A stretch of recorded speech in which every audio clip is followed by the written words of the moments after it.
Sub-Saharan Africa, the expanse south of the sand. From tropical forests through vast plains, a variety of relentless wildlife, skyscrapers, undertakers, gangsters.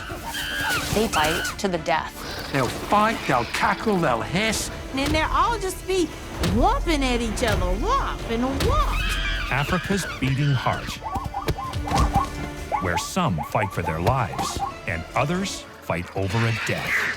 Every day, everywhere, our planet is a battleground.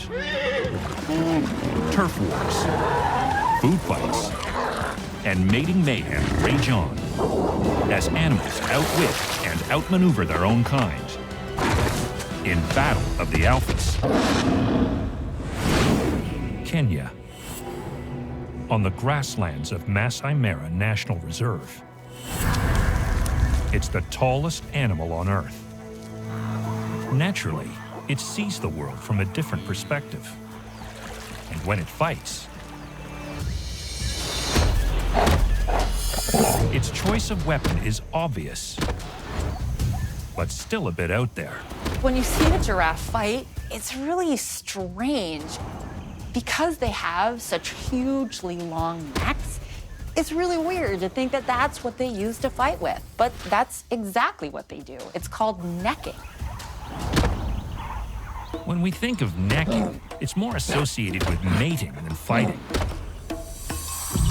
And in the giraffe world, mating has a lot to do with it too. Males come into a mating mood every couple of weeks. That's pretty frequent. So, chances are, there's another male nearby who feels the same way and is ready to whomp. They take their head up and they swing their necks down, and they literally are whomping each other's flanks over and over and over again. When the giraffe swings its 6.5-foot neck, it's like a battering ram on stilts. They'll walk over, and then they'll all just be whomping at each other, whomp and whomp. While the giraffe bulls are whomping, the cows are watching. Like the males, the females are reproductively available throughout the year. But that doesn't mean there's a lack of urgency. Because of the fact that it's possible to mate through the entire year, you might think that there would be less competition between males for access to female mates. Oh, no, no, no, no, no, no. Males actually fight quite ruthlessly for access to female mates because the gestation time in these animals is quite long, and a female can only have so many offspring. Before they go neck to neck, the bulls size each other up. They'll come close to each other, they'll smell their opponent, hear the different vocalizations that are being made in the ultimate goal of intimidating each other. And so fights may not escalate right away. It takes time to get into the swing of things. It looks very much like they're taking turns, like you hit, now I hit. Like a boxer with long arms, the bull with the longest neck has the advantage. And with little exception, all mammals have 7 neck bones, so 7 cervical vertebrae.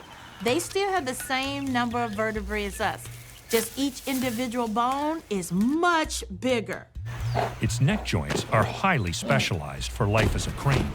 They have ball and socket joints in their neck, which gives them a huge range of movement. And certainly that's what we're seeing when they're able to throw their necks around in all kinds of directions. And at the end of that craning neck is a wrecking ball, weighing in at 88 pounds. Male giraffes have a very strong, thick skull. It also has 2 small horns, or ossicones, that stick up from its head. It's not bone proper, it's really hard cartilage that grows on top of that same region. And so it's still underneath the scalp, but then it grows into these 2 little knobs. Those ossicones are not sharp, but they are shaped like the strike face of a hammer. And when they make contact, It's actually possible to knock one another unconscious. That is how hard these blows can be. Older males tend to be more experienced at fighting, so they are perhaps better at landing blows in sensitive places on their opponents to cause harm. Swinging 6.5 feet of neck is a taxing exercise, especially while being beaten with a hammer. Eventually, one bull backs down. So those that have the largest, longest, and most powerful necks are certainly going to be the ones that are most reproductively active. It all seems like straightforward alpha behavior. But this is the giraffe, so it has to be different. Some males never fight each other. And that may be because they're different species. We're just now realizing there's more species than we thought. So for the longest time, you would be out and you would see all these different giraffes. You could be seeing as many as 3 or 4 different species of giraffe that don't interact, don't breed together. So completely different species, but to our eye, they look exactly the same. With different species looking so similar, biologists have struggled to discern who's playing on which team. And the other thing that's not clear is if this is only males. Some species may be more apt or prone to fight or be aggressive than others. We're not sure yet. One thing is certain. When giraffes compete for a mate, the alpha always wins by a neck.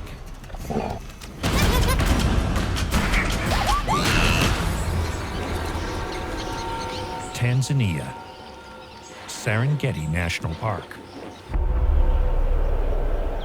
They are the last thing you want to see in the sky above you.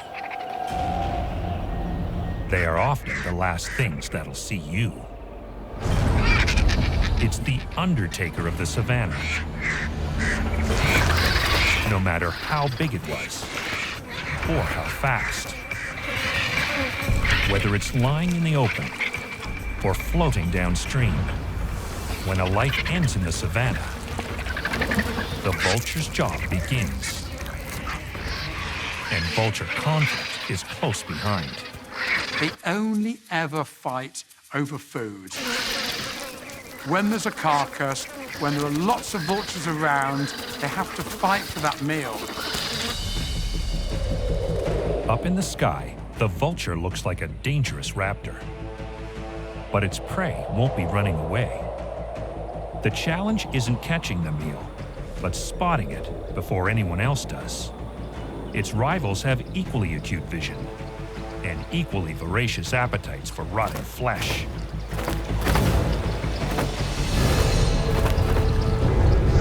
So when a vulture lands a big one, he'll do battle to keep it.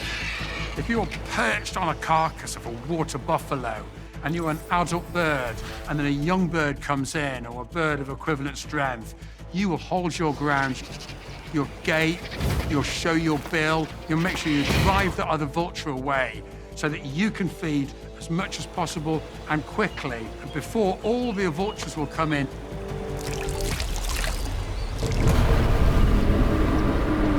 But once the eyes in the sky have spotted the latest pop-up restaurant, others descend.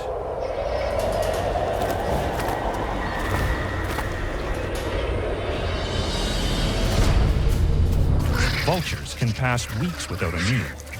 So when they land, they dive right in. And there's no manners there. It's every vulture to itself. They'll fight, they'll cackle, they'll hiss, they'll beat. They'll all be thrusting their heads and their bills and their necks into that carcass. There's a reason why they've got that bald head and that long neck. They're sticking their heads and their long necks into animal carcasses. They don't want blood and guts collecting in their feathers, which could be a repository for all manner of diseases and infections. It may look like a feeding frenzy, but there is method to the madness. There is a hierarchy amongst the vultures because they all come down to the carcass, but they seem to each have different jobs. There are a number of different species. There's a pecking order. The big, dominant, lappet-faced vultures are the real kings of the African savannah. They've got that bill with that huge hook. And that's for ripping flesh out of carcasses. They've got massive talons as well for grabbing hold of a carcass, they're feeding onto. And often the smaller vultures, like the white-backed vultures, can't actually open the hide of a giraffe or a zebra or a water buffalo. So they often have to wait on the sidelines for the big domineering species to have their fill. Once the treasure chest is open, the hierarchy is strictly enforced. So they'll use those weapons to intimidate rivals, or actually, physically, to push them back. They use those massive wings. We're talking an animal that's got certainly over a 2-meter wingspan. They throw those wings out. They lurch that head forward. It's all about a physical, domineering presence. While some vultures get to play the tough guy, others have less enviable roles. Some of the vultures are the ones that are given the jobs of sticking their heads up the anuses to get the animal open. Small wonder the vulture has an image problem. Many would consider the vulture as an ugly animal, but it depends on your version of ugly. Certainly to us humans, they're not aesthetically pleasing. But other vultures find vultures attractive, so who are we to say? Of course, predators can find vultures attractive. The undertaker of the savannah has to make sure he doesn't become another animal's meal. Because as big as the biggest vulture is, he's no match for a hyena. And the jackals can easily pick him off. But at the end of the day, the vulture will be picking their bones.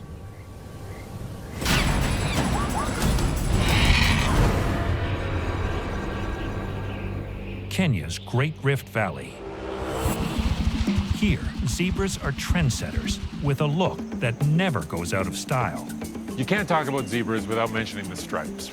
Whether it's the Grevy's zebra or the plain zebra, their stripes serve the same function.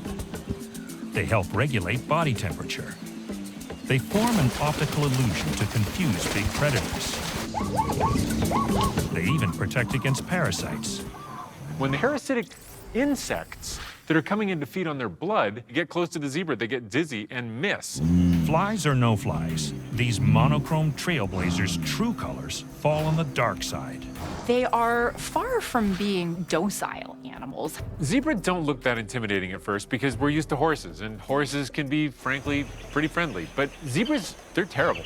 They are very, very violent animals. They're mean to each other. It's like everybody's fine, everybody's cool, we're eating grass, nothing's happening. Oh no! And then all of a sudden there's a massive fight. So what turns them into monochromatic maniacs hell-bent on fighting? Well, it all starts with their social group, known as a dazzle. There's usually a male who has a harem of between 1 and 6 females, and several of these groups will hang out in a herd, or a dazzle. Once a stallion has control of a harem, he is in charge. If there is a rogue individual, perhaps a bachelor male who's looking to make inroads into becoming the stallion of that troop, that's not going to happen without a battle. To deter challengers, the stallion constantly patrols his patch. It's like a bully in a schoolyard just walking around looking for a kid they can shove, looking for somebody that's sitting in an awkward position so they can shove them off the swing set. When a stallion is being challenged by another male in the herd, we will see changes in the positioning of their ears, which is a huge indicator about their specific sentiments. They'll also be trying to appear large and intimidating towards each other. All kinds of posturing, trying to be as mean and as powerful as possible. They square off against each other, the body size is shown off, they get up on their hind limbs just to show off how scary they are. They'll bare their teeth to each other as another signal that they are ready to get violent. With his eye on the dazzle and a swagger in his step, this zebra won't bow to intimidation. These bruisers are built for battle. The males are big, they're stocky, they're not just pure muscle for running. They've got a bit of flesh on them so they can take a licking and keep on ticking. And these fashionistas have some really killer heels. Zebras actually use their hind legs to kick as well. They put all their weight on their front legs, huge, powerful muscles of their rump and legs to deliver a powerful enough to even kill a lion. Now that is something else.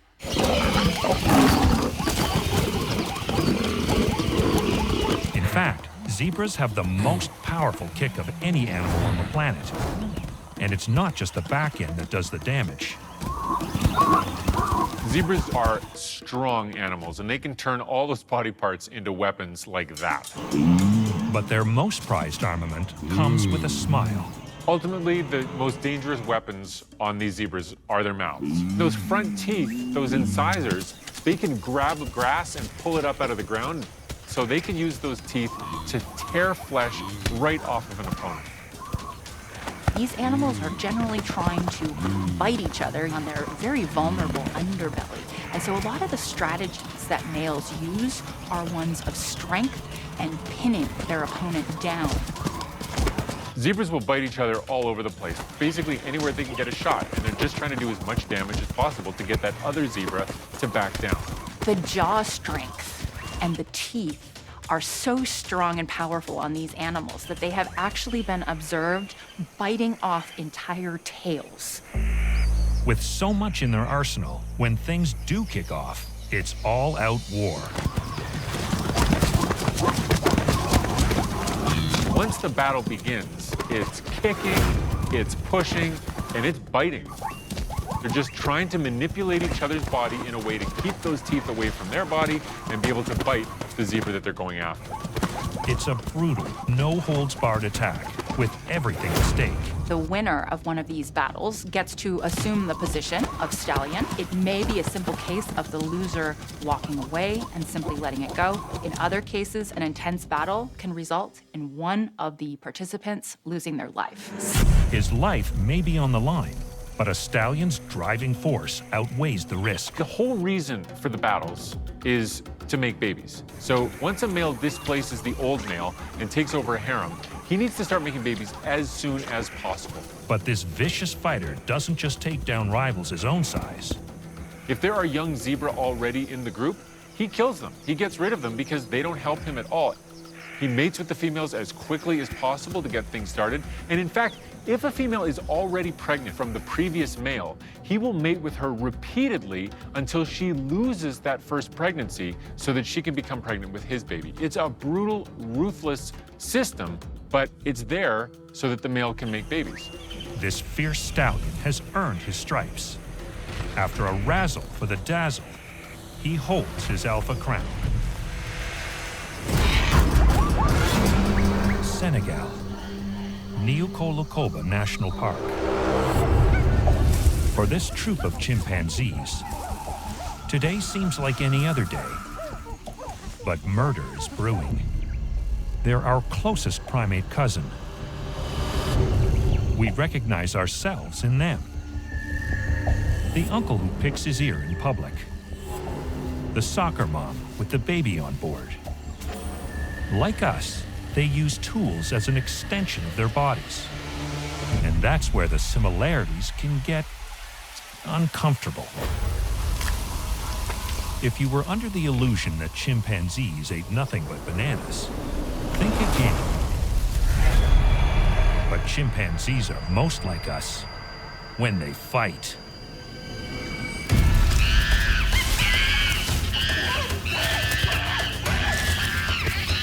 Chimpanzee battles are far different from most other battles that we see on this planet. Chimpanzees engaged in planned, violent attacks against even other members of their own species.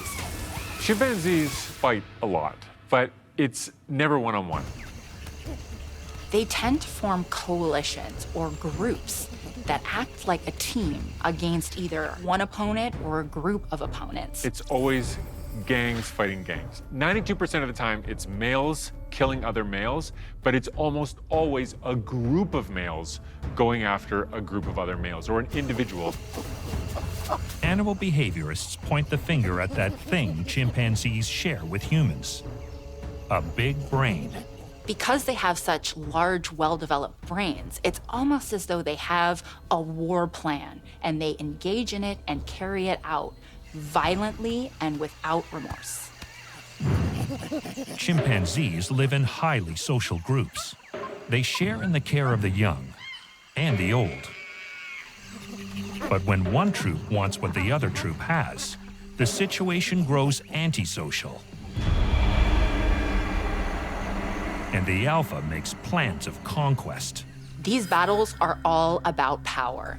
They're about access to resources, primarily access to females, and basically being on the top. These males want to fight each other, and they are driven to become the most powerful individual in the entire population. Just like humans, an alpha chimpanzee can't get to the top on his own. Like any strong man, he needs loyal lieutenants to back him up. His henchmen benefit by association, but they must prove their loyalty by grooming him. That is the biggest predictor of who gets along with whom. Whenever you're picking things out of somebody's fur, you're showing them that you respect them and you're not trying to get past them in the hierarchy. Those bonds of loyalty are established early in life. Males will start to form allegiances with other males from a very young age. And they're playing with their buddies, and they're roughhousing, and they're wrestling, and they're running around. Jumping on each other's backs, slapping, throwing small punches. All of these things are important for them to not only socially bond with each other, but also to learn how to fight. Yes, it's good for their muscular development, and yes, it's good for their cognitive development, but they really are building the skills to fight as a team. And when they grow up, they're going to use those skills, especially if they have conflicts with other groups. Those little babies are going to grow up into big, strong adults, and they're going to fight together and try to win these battles. When the alpha decides to take out the opposing troop's alpha, he puts out the word with a call.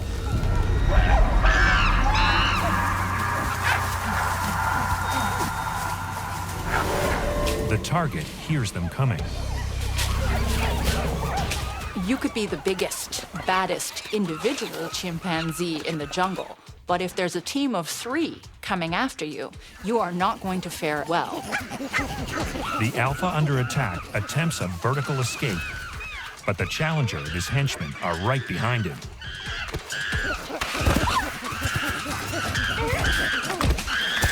Chimpanzees fighting is a real chaotic, loud affair. There's a lot of intimidation, a lot of screaming, slapping, punching, grabbing, thrashing. A chimpanzee's anatomy makes for an athletic assailant. Not only do they have the mechanical advantage of these long arms and this low center of mass, their muscles are 35% stronger than ours. They also have incredibly sharp, strong teeth that they will use for biting, tearing, ripping flesh off of their opponent. Once the opponent is down, a chimpanzee will not stop fighting. Chimpanzees fight to the death. Killing their foe is only the beginning. The attackers are hungry for more than victory. Chimpanzees are not playing around. They will actually take it a step further, that may be to simply ingest extra protein. But the bottom line is that chimpanzees are extremely violent, murderous even. They have an extremely large capacity of knowing and understanding what it is that they're doing. Scientists are still learning all about this and unpacking just what happens in these violent clashes. These individuals seem to have the cognitive ability to fight and kill one another in a way that's almost comparable to the way humans do it. And that's something we are really interested in learning a lot more about. We may never understand the biological motivations of chimpanzees, but the fundamental rules apply. There is one thing that is true for every single chimpanzee that ever becomes the dominant male, and that is that they don't stay there forever. There's always somebody younger, there's always somebody stronger, and eventually they're going to try to displace you. It's got to end at some point. Of the battlefields of the alphas, the fiercest are the sub-Saharan, where the neckers womp and our cousins stomp, and the cleanup crew waits for the final curtain.